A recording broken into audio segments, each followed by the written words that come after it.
What is up guys? Ito panibagong topic na naman tayo mga kababayan. Una sa lahat, magandang umaga, tanghali, gabi sa ating lahat sa mga kababayan natin saan man panig ng mundo.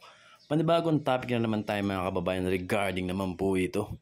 Dito nga po sa mga kapalpakan, mga pinaplano pa noon pa neto nga pong dating Pangulong Duterte mga kababayan, ang mga sabwatan umano na mga loyalista ng dating Pangulong Duterte at mga komunistang Chino para patalsikin nga ang ating President Bongbong Marcos.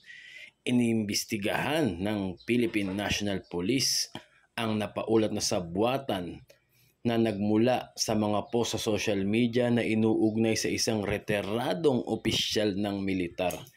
Isang planadong destabilisasyon ang sinasabing ginagawa bago dumating ang mga investigador ng International Criminal Court o ICC na nag-imbestiga sa mga ang aabusong ginawa noong madugong digmaan ng Administrasyong Duterte laban sa kalakalan ng iligal na droga. Si Vice President Sara Duterte ang nagpapalit kay Marcos gaya ng sinasabing plano. Siya po yung gustong paupuin mga kababayan neto nila mga kababayan.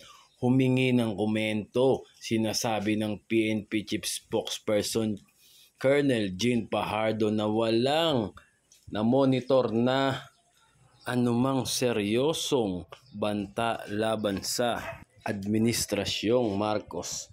Bilang pag-iingat, sinabi ni Fajardo na imbestigahan nila ang napaulat na banta at makikipag-ugnayan sila sa iba't ibang ahensya.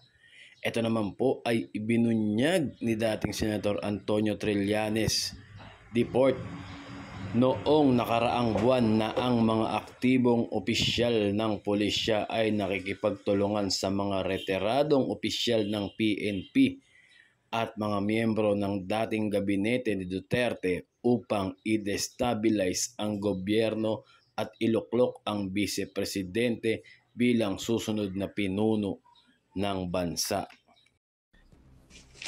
Una-una siya ang beneficiary dito.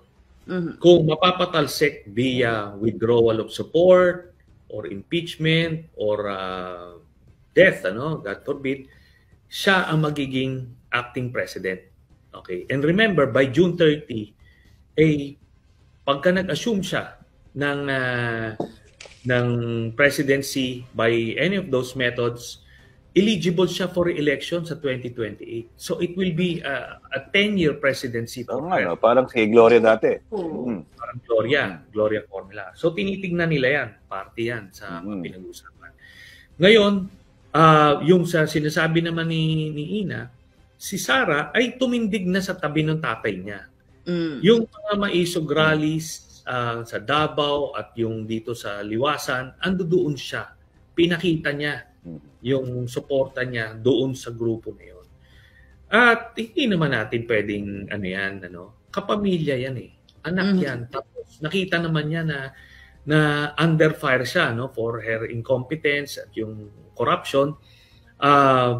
Tapos ngayon may potential pa siya, exposure do sa ICC. So she stands to benefit also from any of these destabilization efforts, siya magiging beneficiary siya, but I'm not going as far as to say that she is a direct participant, but for sure she is a beneficiary. So, ayun nga mga kababayan, anong masasabi nyo dito mga kababayan? Dito nga po sa mga kapalpakan, sa mga pinaplano nga po netong dating Administrasyong Duterte o dating Pangulong Duterte mga kababayan. I-comment down below nyo kung ano masasabi nyo dyan. And then maraming salamat po sa inyo lahat. God bless us all. Thank you.